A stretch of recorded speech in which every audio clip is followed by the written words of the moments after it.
Graça e paz, irmãos e irmãs da Igreja Presbiteriana do Parque. Amém? Bom dia, que bom que você está aqui. Que nós estamos juntos no terceiro encontro, na terceira reflexão da série Ruth, uma história de amor e redenção. Essa novelinha gostosa, esse doraminha hebraico em que tem surpresas, em que tem romance, que tem tensões, que tem luto, que tem dor, mas que também tem esperança. Semana passada o nosso texto acabou suspenso, com Ruth e Noemi chegando em Belém, no início da cevada. Então, depois de um processo de dor, de perda, luto e sofrimento, elas retornam para Belém e lá é o início da colheita da cevada. Noemi ainda está amarga, sem perceber a ação de Deus. Ela intencionalmente toma um rumo, um caminho do amargor. Já Ruth, doce e amigável, ela decide um outro caminho. Ela escolhe viver o amor pactual do Deus eterno. E hoje nós seguimos nessa história incrível, e eu quero te convidar você a abrir o texto de Ruth, capítulo 2. Hoje a nossa narrativa segue no capítulo 2. O texto será projetado, acompanhe comigo. Hoje nós leremos o capítulo todo. Se você está com a sua Bíblia física, mantenha a sua Bíblia aberta. Ruth, capítulo 2. Diz assim a palavra de Deus: Noemi tinha um parente por parte do marido. Era um homem rico e influente. Pertencia ao clã de Elimeleque e chamava-se Boaz. Ruth, a moabita, disse a Noemi: vou recolher espigas no campo daquele que me permitir. Vá, minha filha, respondeu-lhe Noemi. Então ela foi e começou a recolher espigas atrás dos ceifeiros.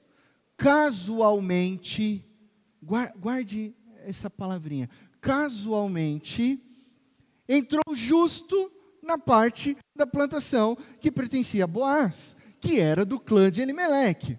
Naquele exato momento, guarde também essa expressão, naquele exato momento, Boaz chegou de Belém, e então saudou os ceifeiros: o Senhor esteja com vocês, o nosso Deus eterno, Yahweh, esteja com vocês. Eles responderam: o Senhor te abençoe. Boaz perguntou a capataz dos ceifeiros: a quem pertence aquela moça? Consegue imaginar a cena? Opa, tem uma moça ali, né? Os olhinhos brilhantes judaicos, talvez. A quem pertence aquela moça ali? O capataz respondeu: é uma moabita que voltou de Moabe com Noemi. Ela me pediu que a deixasse recolher e juntar espigas entre os feixes, após os ceifeiros. Ela chegou cedo e está em pé até agora. Só sentou-se um pouco no abrigo. Disse então Boaz a Ruth: ouça bem, minha filha, não vá colher noutra lavoura, nem se afaste daqui. Fique com minhas servas, preste atenção onde os homens estão ceifando e vá atrás das moças que vão colher. Darei ordem aos rapazes para que não toquem em você. Quando tiver sede, beba da água dos potes que os rapazes encheram. Ela inclinou-se e, prostrada com o rosto em terra, exclamou: como assim? Porque achei favor a seus olhos, a ponto de o Senhor se importar comigo, uma estrangeira? Boaz respondeu: eu já sei de tudo. Contaram-me tudo, o que você tem feito por sua sogra. Depois que você perdeu o seu marido, como você deixou seu pai, sua mãe e sua terra natal, para viver com um povo que você não conhecia bem.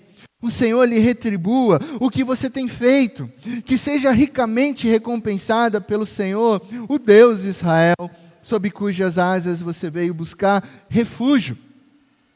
E disse ela: continue eu a ser bem acolhida, meu Senhor. O Senhor me deu ânimo e encorajou sua serva. E eu, Ruth, sequer sou uma de suas servas. Na hora da refeição, Boaz lhe disse: venha cá. Pegue um pedaço de pão e molhe-o no vinagre. Quando ela se sentou junto aos ceifeiros, Boaz lhe ofereceu grãos tostados. Ela comeu até ficar satisfeita. E ainda sobrou.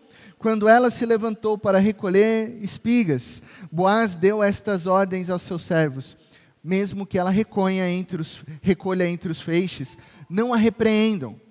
Ao contrário, quando estiverem colhendo, tirem para ela algumas espigas dos feixes e deixem-nas cair para que ela as recolha e não a impeçam.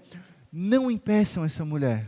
Pelo contrário, derrubem de propósito os bons grãos para que ela recolha tudo aquilo que ela precisar.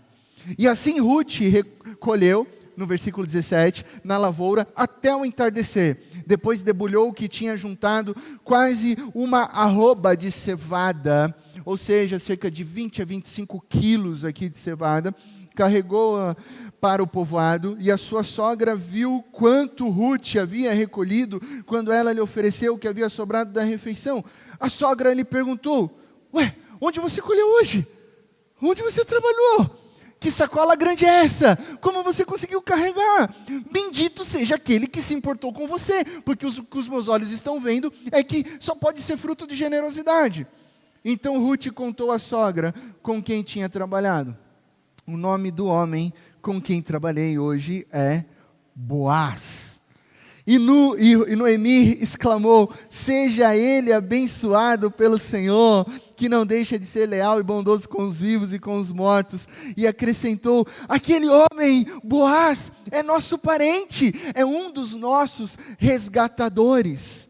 E Ruth, a moabita, continuou: pois ele mesmo me disse também: fique com os meus ceifeiros até que terminem toda a minha colheita. Então Noemi aconselhou a sua nora Ruth: é melhor mesmo você ir com as servas dele, minha filha. Noutra lavoura, poderiam molestá-la. Assim Ruth ficou com as servas de Boaz para recolher espigas, até acabarem as colheitas de cevada e de trigo, ou seja, cerca de 2 meses. E continuou morando com a sua sogra.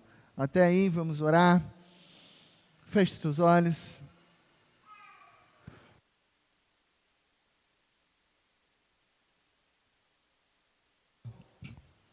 Graças nós te damos, ó Deus, por essa narrativa, em que há expressões interessantes de momentos, de uma certa casualidade, mas que nós percebemos por trás de tudo, o Senhor agindo, o Senhor abençoando, o Senhor guiando os passos de Ruth e Noemi. Fala, Senhor, conosco nessa manhã. Pedimos, ó Deus, que o Senhor venha com a tua santa providência guiar também o nosso caminhar, para que a gente encontre no Senhor esperança e vida. Em Cristo Jesus que nós oramos. Amém. Amém. No ano de 2001, há um bom tempo atrás, eu era um garoto de 16 anos, empolgadíssimo para chegar numa manhã numa loja de CDs. Quem aqui lembra das lojas de CDs, né? Nem sabe o que é, Aninha. Olha a cara da Aninha, tipo, CD, né? Que é isso? Compact Disc, Aninha. Você nem imagina o que é isso. Haviam lojas de Compact Disc. Lá em Tapetininga tinha uma lojinha famosa, a gente chamava de lojinha da veinha, né? Era uma senhorinha que nos atendia, e aí é a loja mais famosa, porque ela vendia até mesmo aqueles álbuns duplos importados, né? Eram caríssimos para aquela época, mas enfim, eu estava empolgado com a minha quantia de dinheiro salva para perguntar sobre um CD específico, de uma banda que eu acompanhava, tinha feito um sucesso com um álbum duplo do MTV ao vivo, e eu cheguei logo em 2001. Já saiu o lançamento da banda Titãs. Eu estou procurando o álbum. Qual álbum que saiu em 2001? A melhor banda de todos os tempos da última semana. Você tem esse álbum? E eu todo empolgado, ela acabou de chegar.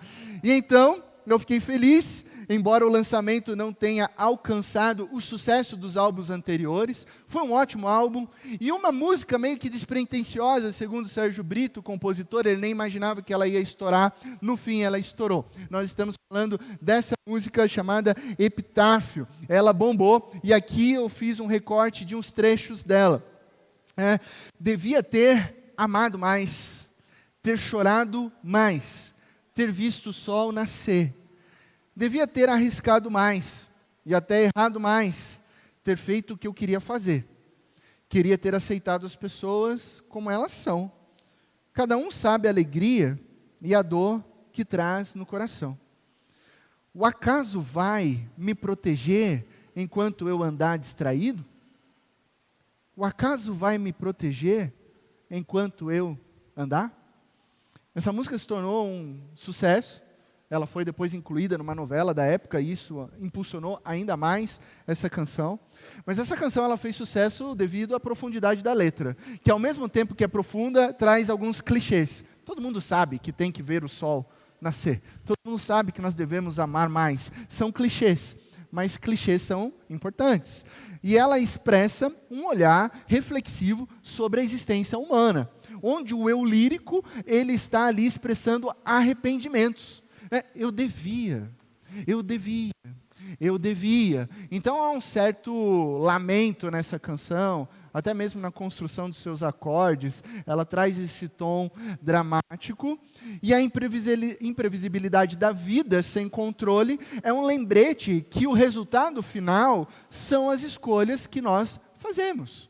Aquilo que nós plantamos, nós vamos colher. Se eu não plantei amor, não tem como eu receber lá na frente amor maior. E a grande questão é, o acaso vai te proteger enquanto você andar distraído? O acaso protege os distraídos? Será que o acaso protege os atentos, então, se nós somos resultados das nossas escolhas? O capítulo de hoje traz um enredo aparentemente simples. Noemi e Ruth precisam resolver um problema simples sem ser simplista. O problema é fome. A gente precisa resolver isso. Elas precisam comer para sobreviver, por isso elas retornaram para Belém, casa do pão. Mas por que esse enredo é aparentemente simples? Resposta: porque há um dilema filosófico implícito aqui. O que fazer? É um dilema filosófico. Esperar ou agir? Lutar ou permanecer? Aplique esse dilema filosófico na sua vida, na sua existência humana hoje. Quando alguém está doente, você toma remédio ou você ora? Quando você está com fome, você trabalha ou você espera o pão cair do céu? Quando você está namorando, você casa ou você aguarda uma confirmação divina assinada por um anjo com o seu nome completo e RG e o nome da sua noiva completo com RG? O que você faz? Às vezes esse dilema ele pode se tornar complexo quando nós pensamos que há nele um aparente paradoxo. Nós somos livres e responsáveis ou Deus controla todas as coisas? Nós temos liberdade nas nossas escolhas ou nós somos marionetes nas mãos de um Deus que tudo predestinou? Seria essa pergunta autocontraditória? Seria essa a maneira de questionar o governo e a soberania de Deus? Biblicamente, não. E essa narrativa vai nos mostrar isso, que Deus governa sobre tudo, sobre todas as coisas e sobre todas as ações. Isso é verdade. Deus governa. Nada que acontece lá fora, nada que acontece nas nossas vidas, foge do governo de Deus. Isso é verdade. Eu e você somos responsáveis pelas nossas escolhas e pelas nossas ações? Sim, nós somos responsáveis pelas nossas escolhas, pelo nosso falar, pelo nosso agir, pelo nosso fazer. Isso também é verdade. Mas e o acaso? Se Deus governa sobre todas as coisas e nós temos responsabilidade, e o acaso? Bom, o tema de hoje é exatamente sobre isso. O tema de hoje é a inexistência do acaso. Eu quero dizer para vocês que não há acaso. Nunca houve o acaso. O acaso é um recurso, talvez, emocional, psicológico, de a gente trazer uma resposta para algo que a gente não está conseguindo perceber. Muitas pessoas explicam eventos que se encaixam perfeitamente no espaço e tempo, né? Nossa, deu certinho, foi no momento certo, que coincidência, como isso foi maravilhoso, porque foi um fruto do acaso, como se o acaso tivesse um poder de causalidade, ou um poder causal. Mas como que o imprevisto, a causalidade, se explicaria sem uma determinação precedente? Não tem como, né? Ele ficaria vazio por si só, sendo um nada. E o acaso sendo um nada, ele sendo um nada, não tem poder de gerar causalidade ou influência sobre qualquer coisa. Termina aqui uma breve exposição filosófica, voltamos à narrativa. Tá? Eu gosto dessas questões, né? Vamos à prática da narrativa. A narrativa de Ruth nos revela que na sua responsabilidade de agir, na sua responsabilidade de fazer algo e de não ficar parada, no caso dela, ir buscar comida, há uma série de acontecimentos que aparentam uma causalidade, aparentam uma aleatoriedade, mas não há aleatoriedade. São, na verdade, providência divina. A resposta é que não é o acaso, e sim a providência de Deus no governo de toda a história. Nós lemos aqui na liturgia, o Jonatas colocou no capítulo 5 da nossa confissão de fé de Westminster, e nós juntos lemos que Deus sustenta, Deus dirige, Deus dispõe e Deus governa todas as suas criaturas, todas as ações delas e todas as coisas, desde a maior e até a menor. E isso significa não que a gente não tenha responsabilidade no processo, mas sim que Deus está no governo de todas as coisas e nós temos sim responsabilidade. Nossas ações, nossas responsabilidades, dentro disso Deus derrama providências e Ele está governando. E essa é a beleza. Ele está governando. Ele está agindo. Então eu te convido a compreender isso olhando para os personagens que surgem aqui na nossa narrativa. A primeira personagem é Ruth. Olha só, a responsabilidade de Ruth, no verso 1 ao verso 13. O que diz o texto aqui? Ruth, a moabita, disse a Noemi: vou recolher espigas no campo daquele que me permitir. Vá, minha filha. É uma ordem. Vá, respondeu-lhe Noemi. Então ela foi e começou a recolher espigas. Ruth, a moabita, ela está diante de uma situação de fome e ela toma uma atitude. Estamos com fome, vou sair, recolher espigas. Ela entende que ela é jovem, ela entende que ela tem forças, ela entende que ela tem disposição para andar debaixo de um sol quente, e não fica perdendo tempo murmurando, ai, que dó de mim, ou presa numa autocomiseração. Ela não faz corpo mole. Ruth não faz corpo mole, ela vai, e a maravilha é que ela vai por ela e ela vai por Noemi. Ela fala: sogra, eu vou, pode ficar, eu vou, eu estou indo. A postura dela é exemplar, ela não vai para o campo reclamando, ela não é, você vai entender, se você tem filhos adolescentes em casa, você vai entender o que eu vou dizer. Ela não é a moabita adolescente, que até vai, mas vai bater no pé. Estou indo, tá bom. Noemi também tinha que ficar lá, né? Nem para vir junto comigo. Nossa, e esse sol? Nenhuma nuvem no céu para eu responder, para eu recolher as espigas. Sabe? Ela não é adolescentona reclamando, murmurando. Nossa, eu tenho que estar. Se eu estivesse em Moabe, talvez seria diferente, mas agora eu estou aqui em Belém. Ninguém olha para mim. Olha o jeito que aquela menina se veste. Olha o jeito que aquele cefeiro fala. Ai, que cultura diferente. E reclamando, e reclamando, e reclamando. Ainda bem que adolescentes não reclamam, né? Mimimi para cá, mimimi para lá. Ruth, moabita, não é a Ruth adolescente aqui não, essa não é a postura dela é de esperança, a postura dela é: eu estou indo, porque de alguma forma que eu não sei, eu vou encontrar graça, e eu vou com determinação, eu vou com fé. Amigos e amigas, aprendamos com Ruth, aprendamos uma importante lição sobre a responsabilidade humana, a acomodação de esperar um sinal, um tempo, uma resposta, uma resolução, sem você trabalhar, sem você agir, sem você ir na direção de Deus, não é bíblica. tem todo um vocabulário piedoso. Eu vou esperar em Deus. Sentado, não é bíblico. Nunca foi bíblico. Tem gente orando para que Deus abra portas de um emprego. Mas a pessoa não entrega currículo. Não faz sentido. Ai, pastor, esse ano vai ser um ano de propósito de oração. Ah, é? Eu vou orar, vou jejuar, pastor, porque eu quero passar naquela faculdade. Nossa, essa semana estou orando horas a fio. Sério? Que bom. Quanto tempo você está estudando? Ah, pastor, eu estou orando, né? Não faz sentido. Não faz sentido. Há pessoas que desejam um casamento, mas estão esperando exigências e padrões elevados para se casar. Né? Não, porque ela tem que ser assim, ela tem que ser aquilo lá, ele tem que ser, mas você nem passa perfume. Nem para colocar uma camisa bonitinha, né?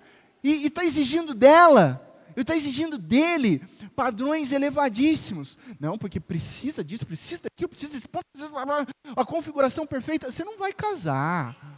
E aí nem perca seu tempo, e nem o tempo da sua noiva, né? Principalmente. A resposta de Noemi, no verso 2, não é assim, calma, você é moabita.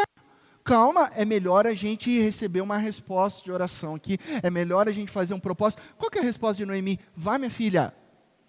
Vá, minha filha.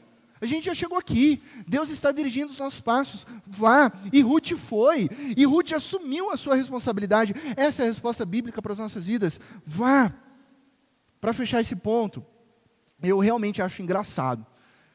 Tem coisas que a gente tem que rir, né? Para não chorar. Porque, às vezes, algumas desculpas espiritualizadas das pessoas, crentes que estão acomodadas. Ah, pastor, nossa, eu me encontrei na Igreja Presbiteriana do Parque. Eu achei, sim, fantástico aqui. Ah, é legal, vamos participar do ponto de partida? Não, veja bem, primeiro tem que resolver algumas coisas pessoais aqui.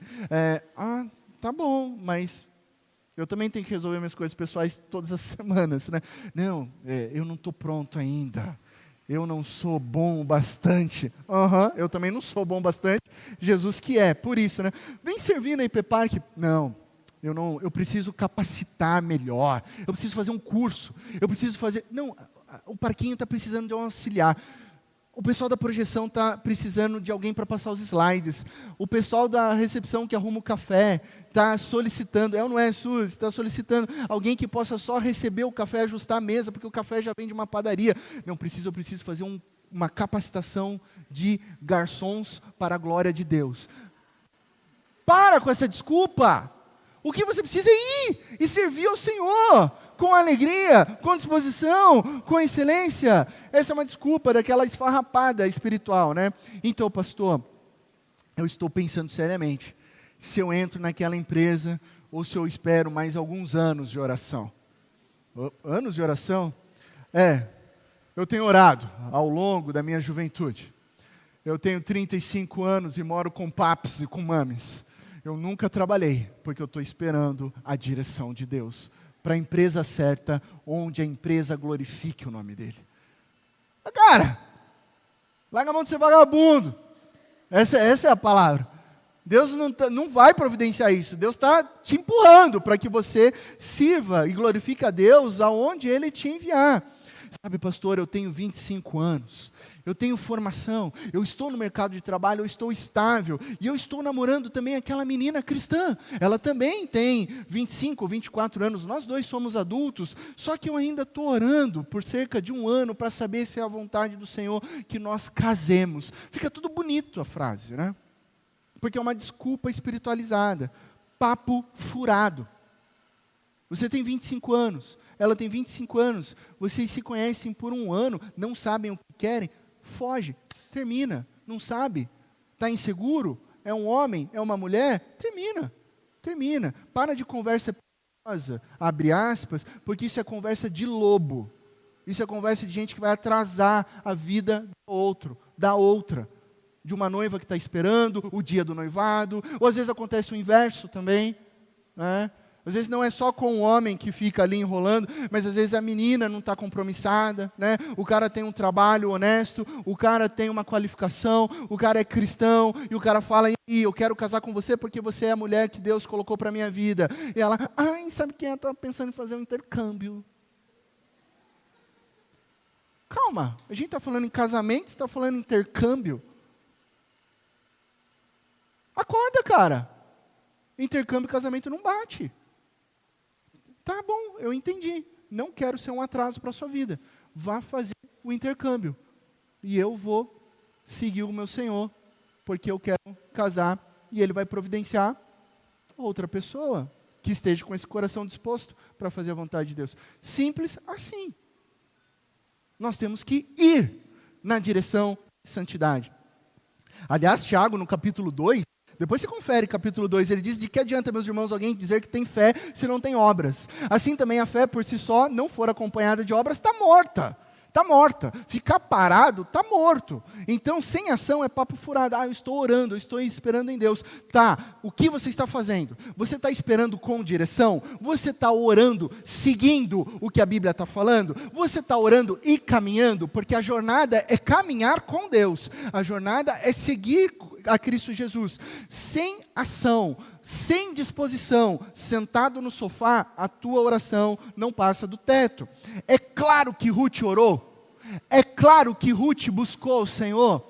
O capítulo anterior nós vimos a declaração pactual dela de um amor, que o hebraico traz o amor recede, o amor que não tem troca, o amor pródigo, o amor vulnerável, o amor que se arrisca. E para ela ter elaborado aquela declaração pactual, só pode ter saído de um coração que ora e que busca o Senhor, que sabe o que quer e que vai em direção ao Senhor.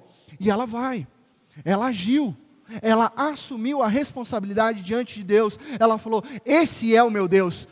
Ela tinha falado para sua sogra, eu vou contigo, porque o seu Deus é o meu Deus, e se Ele é o meu Deus, agora eu vou. E ela foi. Ela foi. Uma moça, numa sociedade patriarcal de 3.000 anos atrás, num espaço onde só haviam homens, ceifeiros, estrangeira, lá. Ela foi, trabalhando, suando, alcançando progresso. E aí, qual que é a lição? Então, se ela foi pastor, eu entendi. Então, tudo se resume à responsabilidade humana. Então, é sobre o que a gente faz. Então, ok, Deus ajuda quem cedo madruga. Então, é só sobre a minha decisão, a minha escolha. Então, tudo é resultado das decisões de Ruth? Também não. Também não. A Bíblia nos ensina a responsabilidade humana, mas também deixa claro a providência de Deus agindo nas decisões humanas. E isso que é maravilhoso, porque Deus está governando sobre todas as coisas, e esse é o nosso segundo ponto. Olha só o que acontece, a providência de Deus. E aí é a narrativa quase completa, do verso 3 ao verso 16, eu separei esses dois trechos, e na leitura eu pedi para que você guardasse. Eu amo a construção dessa narrativa, porque ela é colocada no verso 3 e 4 assim. Então ela foi e começou a recolher espigas atrás dos ceifeiros. Casualmente, entrou justo na parte da plantação que pertencia a Boaz, que era do clã de Elimeleque. Naquele exato momento, Boaz chegou de Belém e saudou os ceifeiros. O Senhor esteja com vocês. E eles responderam, o Senhor te abençoe. O texto hebraico, a forma com que o escritor coloca essa expressão aqui casualmente, é muito difícil uma tradução literal sem perder a conexão em português, né? Fica sem sentido o texto. Por isso que o processo de tradução, às vezes, não consegue ser tão literal a uma língua que ela está em desuso, não é o hebraico atual. O hebraico bíblico não é o hebraico que se fala em Israel hoje, é um hebraico já em desuso. Mas quando a gente faz o estudo da construção, a gente pode traduzir algo como, ela foi, e ela foi recolhendo, e ela foi indo, e ela continuou caminhando, e ela foi entrando em uma plantação, ela entrou em outra plantação, e, opa, estou aqui na plantação de Boaz. Nossa, justo o parente resgatador. Que coisa! Bom campo, boa comida. O dono do campo é justo resgatador. Naquele exato momento, verso 4, Boaz chega de Belém. E a primeira coisa que ele diz é uma saudação, que Yahweh, o Deus eterno, esteja com vocês. É uma bênção. O que isso quer dizer? Esse foi, cair aqui. Duas coisas. Que enquanto Ruth está trabalhando, que enquanto Ruth está agindo, ela nem imagina que outras coisas estão acontecendo debaixo do governo de Deus. Enquanto nós estamos agindo, enquanto você sai do seu sofá, sai da sua zona de conforto e vai, mesmo para um lugar onde você não saiba o que vai acontecer, uma nova profissão, um novo relacionamento, uma nova cidade, um novo vestibular, enfim, você tem o medo do desconhecido, mas você está indo para glorificar o Senhor em direção à santidade, as coisas acontecem. As coisas acontecem. E a segunda lição é que o bom campo que ela se encontra não é obra do acaso. Por quê? Porque não existe acaso. Deus guiou essa jovem moabita. Ela foi indo, porque Deus estava guiando ela. A poderosa mão do Senhor dirige os passos de Ruth em direção a Boaz, e Boaz é um homem bom, e Boaz é um servo do Senhor. E aqui eu preciso te dar alguns contextos importantes do que está acontecendo na história, porque nós estamos separados desse texto há mais de 3.000 anos. Como assim Ruth foi recolher espigas? Pastor, eu não entendi essa parte. A pessoa entra numa fazenda, recolhe espigas, ninguém fica bravo, ninguém pega uma espingardinha de sal e atira, põe para correr, afinal, caiu no chão, depois recolhe de volta, e são grãos, é uma economia. Como assim? Existia uma lei para o povo de Deus, que foi registrada no Pentateuco, precisamente no livro de Levítico, capítulo 19, e eu quero compartilhar com você apenas 2 versos. Levítico, capítulo 9 e 10 diz: quando fizerem a colheita da sua terra, isso é uma ordem para o povo de Deus, não é para outro povo, é para nós. Não colham até as extremidades da sua lavoura, nem ajuntem as espigas caídas da sua colheita. Caiu, não volta a pegar. O pé de laranja nasceu para fora da cerca? Deixa as laranjas lá. Por quê? Não passem 2 vezes pela sua vinha, nem apanhem as uvas que tiverem caído. Há um propósito: deixem-nas para o necessitado e para o estrangeiro. Há um propósito: deixa que alguém que precisa vai. Eu sou o Senhor, o Deus de vocês. Essa é a famosa lei da respiga, a sobra, o que cai no chão, o que fica no canto, não é para o dono, é para o pobre, é para o marginalizado, é para o excluído, é para o necessitado, é para o estrangeiro que não consegue ser aceito numa nação, não consegue encontrar um trabalho, por alguma razão está passando fome, é para ele. Ruth é a pobre, Ruth é a necessitada, Ruth é a moabita, e ela está lá no tempo de colheita. E por que isso é importante? Porque embora haja uma lei, não tem garantia nenhuma de que essa lei tenha sido cumprida. Talvez vocês se lembrem do nosso primeiro encontro, que nós frisamos aqui, que o que está acontecendo na história de Ruth é no tempo dos juízes. E tem um refrão no livro dos juízes: cada um fazia o que queria, achava o que era certo. Ninguém estava preocupado com a lei do Senhor. Então a porcentagem das pessoas não estarem cumprindo essa lei era muito alta. De mandar um estrangeiro embora, de ofender, de ser cruel, de abusar de uma jovem, que ela é mulher. Sexualmente ela é totalmente vulnerável ali naquele momento. Cada um fazia o que achava correto do seu jeito. Uma estrangeira no meio de homens. Não seja ingênuo.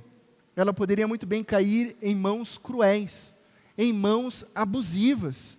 E sem um protetor masculino, ela é vulnerável sexualmente. Ela está humanamente desprotegida. Mas qual é a graça nesse texto? É que ela está humanamente desprotegida, mas divinamente amparada. Deus não deixa que Ruth entre numa vinha, numa plantação de alguém cruel. Deus conduz os passos dela para a plantação e para a eira de Boaz. o Senhor a conduz. É um homem que reconhece o Senhor, Boaz. E que lição preciosa que a gente encontra aqui. A aleatoriedade circunstancial que impacta as nossas vidas e as nossas histórias não é fruto do acaso. Pare de falar que foi coincidência. Não há coincidências. Por que você está aqui em Indaiatuba? Por que você está nessa cidade? Por que você está nessa comunidade? Por que você encontrou essa igreja? Por que você nessa manhã está ouvindo o que está sendo dito ao seu coração? Porque a providência de Deus está sobre a sua vida. Porque Ele está guiando você amorosamente, cuidando do seu coração. Eu não conheço o coração de todos aqui, nem tenho condições de conhecer profundamente, mas Deus conhece. Deus te trouxe aqui, Deus guia nessa aleatoriedade da vida. E isso é motivo de conforto e consolo ao nosso coração. Primeiro que a gente se livra da ansiedade, de querer controlar tudo. Eu sei, se livra foi muito forte, né? Se você é ansioso como eu. Mas alivia, né? Você começa a entender que você não controla nada. E a gente não controla nada. Quanto antes você descobrir que você não controla nada, melhor você vai lidar com a ansiedade. E segundo, tem alguém que te ama, que controla tudo. Inclusive a sua história, que é o nosso Deus. Isso traz conforto aos nossos corações. Deus sabe da sua situação. Deus conhece o teu coração. Deus se importa com a sua dor. Deus abre portas. Pastor, você não vai acreditar. Às vezes eu ouço coisas lindas e maravilhosas. Eu estava procurando uma casa há 2 anos, nunca deu certo, sei lá o quê. E Deus abriu agora uma casa ali, maravilhosa. Parece um milagre. Eu falei, não parece, é um milagre. Deus... Eu estava, pastor, eu estava desesperada, achando que Deus não se importava comigo, vivendo uma situação de saúde, onde os médicos falavam que não tinham mais jeito, e de repente, tudo mudou. E aconteceu um milagre, os médicos não conseguem explicar. Nós oramos pela esposa de um pastor, amigo meu, a Débora, esposa do Carlos Miranda, que está lá em Curitiba. Vocês souberam que eu estive lá visitando eles. Depois Júnia esteve comigo. Nós passamos um tempo junto com eles. Ela descobriu um câncer. 3 crianças. Jojo fez 1 ano agora. Os outros pequenos. Aquele desespero, aquele pensamento que só mãe pensa. O que será dos meus filhos? E nós orando juntos. E ela entrando num processo de quimioterapia. E aí essa semana, Deus falou ao coração da minha esposa que ela precisava entrar em contato urgente com a Débora. Ele ligou para ela. Falou, Débora, eu preciso falar com você, porque o Espírito me disse que é agora, não é semana que vem, eu preciso falar com você agora. E ela falou, eu preciso ligar para você, obrigado amiga, mas posso te ligar depois das 18, porque eu estou indo num consultório médico. E ela já está no processo de quimioterapia, já cortou o cabelo e tal. E aí, a gente sem entender, eu falei, Júnia, liga para ela, deu 18h15, e ela, o que eu faço? Falei, liga para ela deve estar voltando. E ligou. E eu saí de casa. Fui para a reunião do presbitério. No caminho, a Júnia ligou para mim, chorando, porque tinha chorado com a Débora. De alegria, porque ela fez o PET scan e não tem nenhuma célula cancerígena no corpo da Débora. E o médico não sabia explicar. Foi só a 2ª sessão de quimioterapia. Então Deus age, Deus cuida, Deus sustenta, Deus opera milagres nos dias de hoje. E nós nos alegramos. Depois mandei uma mensagem para o meu Carlos, ele compartilhou, e a gente está celebrando, porque Deus conduz a nossa história. Isso é conforto, Deus está agindo na sua história. A narrativa que segue então, e vem a maior parte da narrativa, que é o diálogo entre Ruth e Boaz. Ela está trabalhando desde cedo, sem parar. Boaz chega em Belém. A gente imagina, né, porque eu brinquei que essa é uma novelinha meio dorameira, né? Aí ela está trabalhando, Boaz chega, toca aquela música lá coreana. Ela joga os cabelos, né? Boaz desce do cavalo e tal. E aí ela está lá trabalhando, uma gota de suor do rosto dela pinga nas suas mãos delicadas, porque ela nunca colheu espigas, né? Aí a imagem foca para Boaz, mas parece que não é bem assim, porque ela está trabalhando desde cedo, ela não percebe a presença de Boaz, ela está suando mais que tampa de cuscuzeira, está lá trabalhando, agachada, e sei lá o que, talvez ela não esteja no melhor dia, nem maquiada ela está. E ele pergunta, verso 5, quem pertence àquela moça? Algo brilha nos olhos dele. E essa pergunta de pertencimento é por causa da sociedade patriarcal. Se ela pertencesse ao seu pai, ela era solteira. Se ela pertencesse ao seu marido, ela era casada. Né? O texto não diz, mas assim, um homem perguntasse aqui quem pertence àquela moça, né? O olho brilhou. Mas enfim, Boaz se faz generoso com Ruth. Boaz dá a Ruth acolhimento junto com as suas servas. Boaz dá a Ruth segurança para que ninguém toque nela. Boaz dá a Ruth a oportunidade de respirar tranquilamente. E obviamente que Ruth pergunta: o que está acontecendo aqui, meu Senhor? Por que você está me tratando assim? E eis a resposta bíblica. Às vezes a gente fica imaginando que é apenas um lance romântico. A gente está lá achando que é aquela troca de olhares, né? Quase que Naomi e Shankar ali. Mas não, quando você lê o texto, você vê que Boaz está impressionado com a história de Ruth. É com isso que ele está impressionado. Porque ele diz que fica sabendo que essa moabita deixou a casa de pai e mãe para seguir a sua sogra e servir o Deus de Israel. E aí podemos nos perguntar, será que deu match? Será que deu segundo as intenções? Bom, isso você vai descobrir todos juntos domingo que vem. Guarda isso. O que sabemos agora é que Boaz está impressionado com a história de vida daquela mulher chamada Ruth. E aqui a gente tem uma aplicação nas nossas vidas. Ele ficou impressionado. Somente pessoas piedosas se impressionam com a piedade. Guarde isso. Somente pessoas piedosas se impressionam com a piedade. Quem é impiedoso, nem liga. É indiferente, não é amoroso. Mas ele é um homem piedoso e ele se impressiona com a piedade de Ruth. Somente pessoas cristãs se interessam por santidade, por honrar o nosso Deus, Yahweh. O que eu estou querendo dizer aqui? E aí eu vou dar conselho para solteiros e casados. Porque se a gente está numa novelinha romântica aqui também, eu preciso dar esse conselho para todos nós. Solteiros e casados. Primeiro para os solteiros e solteiras. Em diversas configurações. O que te faz parar e olhar para um pretendente? O que te faz parar e olhar para um pretendente?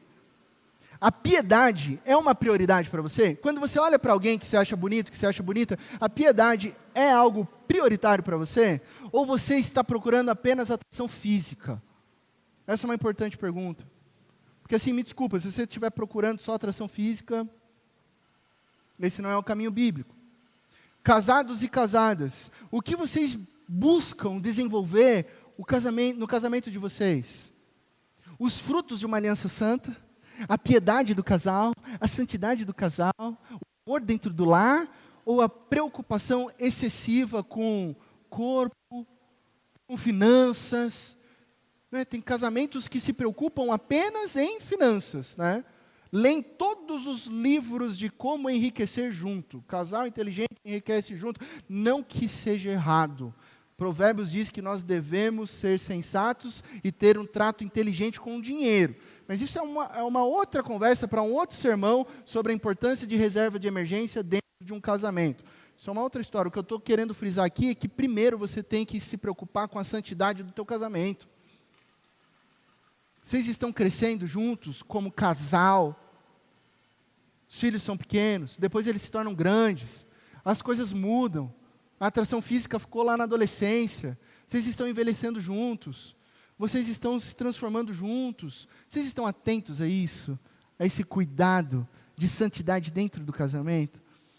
O foco de um relacionamento é pertencimento a Deus. É ser discípulo e discípula de Jesus. Então você namorado, você namorada, esposo ou esposa, solteiro ou solteira, pare de focar no que você deseja que alguém seja. Né? Porque você tem que ser isso, você tem que melhorar isso, ela tem que ser isso, porque eu só vou namorar uma pessoa assim, uma pessoa Y. Para de focar no desejo do que você deseja para alguém e comece a olhar e focar em você ser mais parecido com Jesus. É sobre você ser mais parecido com Cristo. Esse é o ponto que vai frutificar o teu casamento, o teu relacionamento. Boaz está impressionado com a fé de Ruth e demonstra a ela um amor generoso porque ele serve o mesmo Deus que Ruth. Ele chega saudando a bênção de Deus. A história segue, Ruth foi acolhida, Ruth fez uma baita respiga, né? A tradução trouxe por arroba, mas a medida de arroba não é a nossa arroba atual, né? Então deu ali cerca de 20, 25 quilos de grãos, é muita coisa, vai ajudar muito, ela vai conseguir revender ali e sustentar junto com a sua sogra. Ela senta-se à mesa com Boaz. Boaz é aquele cara que é o empreendedor, que trata os seus servos, trata os seus empregados com igualdade, com amor. Então ele saúda os seus servos também agradecem. Ele tem um ritmo agradável na sua própria empresa e senta com ela e fala assim: vem cá, vem comer comigo. Vem comer comigo.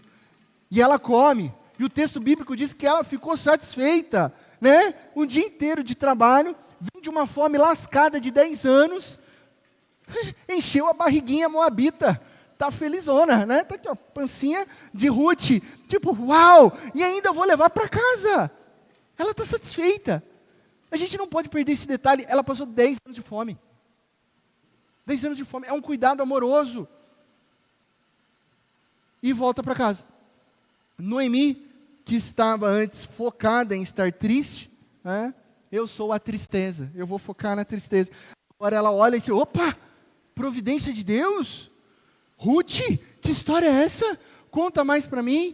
Se no capítulo 1, Noemi havia dito: saí cheia de Belém e hoje estou vazia, agora há uma inversão providencial. Ruth em Belém sai vazia e volta cheia. Olha a providência de Deus. Olha o cuidado de Deus nos detalhes. Aí Noemi começa a sair do ciclo de amargura. Ela começa a sair do Mara. Lembra o nome dela? Mara, amarga. Ela começa a sair dali, porque ela exclama: o nosso Deus é fiel. O nosso Deus não desiste, Ele não esquece do seu povo, Ele cuida de nós. Então Noemi passa da amargura para a esperança, da incredulidade à fé, tudo isso na providência de Deus na história de Ruth. E quando Ruth diz o nome de Boaz, aí é festa. O que o texto bíblico diz? Aquele homem é nosso parente, ele é um dos nossos resgatadores. Ele não é apenas um cara legal, ele não é apenas um servo do Senhor, ele não é apenas um cara cheio de posses que pode ser bondoso, ele era um resgatador. E esse é o nosso último ponto. Tudo acontece por um motivo. Tudo acontece por um motivo, não há acaso. Pastor, o que é esse lance de parente resgatador que eu não entendi, não peguei isso daí não? Isso é uma expressão hebraica de um termo, goel, que resumidamente é um parente que funciona como um redentor.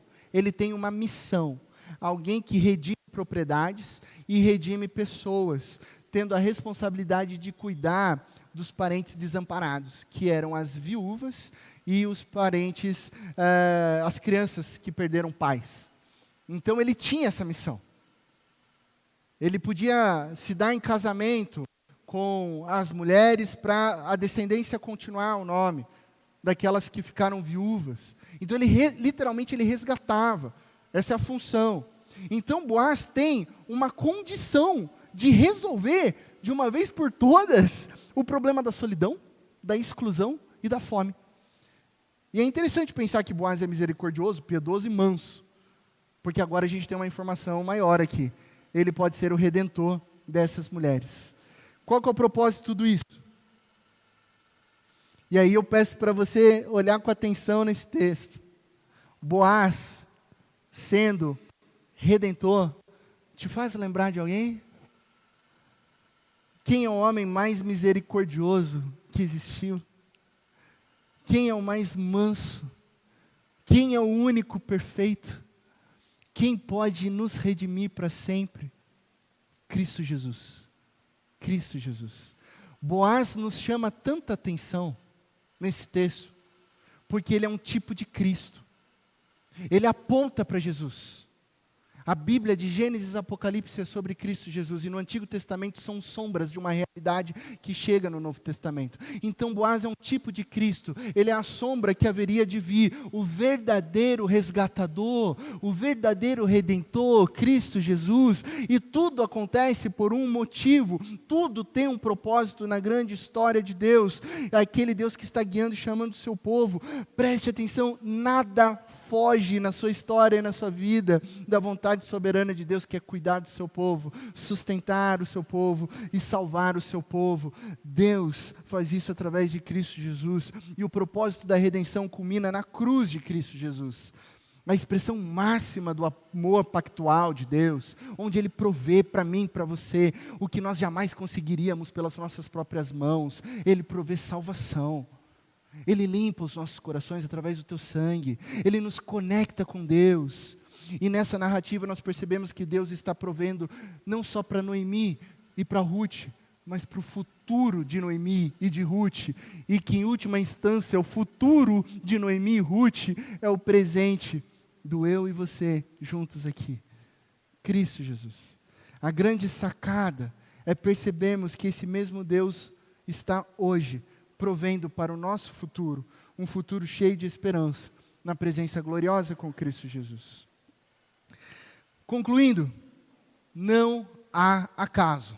Tira isso agora do seu vocabulário. Não há acaso, não há coincidência. Tem gente que usa uma expressão interessante, né? Não foi coincidência, né, pastor? Foi Jesuscindência. Sim, claro, sempre foi Jesuscindência. Não há acaso. Mas se não há acaso, o que nós faremos? Esperar ou agir? Eu volto àquela pergunta inicial. Orar ou dar remédio? Trabalhar ou esperar em Deus? A resposta é simples. As duas coisas. Você faz as duas coisas. Porque você tem responsabilidade. A providência divina não anula o nosso agir. E eu termino com a frase de Oliver Cromwell. Foi um militar político inglês, participou de um movimento puritano, inclusive, e ele disse: creia em Deus e mantenha a pólvora seca. Um militar, né? Tem que falar isso, tem que estar pronto para, em condições de. Creia em Deus, mas mantenha a pólvora seca. Por quê? A confiança na providência divina é fundamental, só que ela não anula o seu agir, não anula a sua responsabilidade. Providência e responsabilidade humana não são excludentes entre si. Deus nos chama à ação, uma ação fiel ao seu pacto, à sua vontade e ao seu reino. Uma coisa maravilhosa, pois Cristo Jesus depois nos ensina no Sermão do Monte: busquem em primeiro lugar o reino de Deus e a sua justiça, e todas as coisas serão acrescentadas. Essa é a resposta. Busque em primeiro lugar o reino de Deus e a sua justiça, e todas as coisas serão acrescentadas. Para de dificultar os dilemas. Para de criar detalhezinhos. E se? Ai, pastor, não sei o que eu vou fazer. Se eu caso ou se eu compro uma bicicleta. Busque em primeiro lugar o reino de Deus, e todas as coisas serão acrescentadas. Você está buscando o reino de Deus? Você está em paz com isso? Então está parado por quê? Ação. Vai. Nada é por acaso. O acaso não é o nosso protetor. Deus é quem governa. Ele tem planos para as nossas vidas. Ele é o nosso protetor. E assim nós descansamos nele. Assim nós trabalhamos em ação. Assim, ao final do dia, a gente dorme em paz, porque Deus continua trabalhando nas nossas histórias. Que Deus te abençoe, na mais absoluta certeza de que em Cristo Jesus todas as coisas ficarão bem. Eu quero te convidar a você a se colocar em pé. E nós vamos cantar essa canção, que uma das frases, o refrão, é a expressão de Ruth, né? Meu Deus, meu Senhor,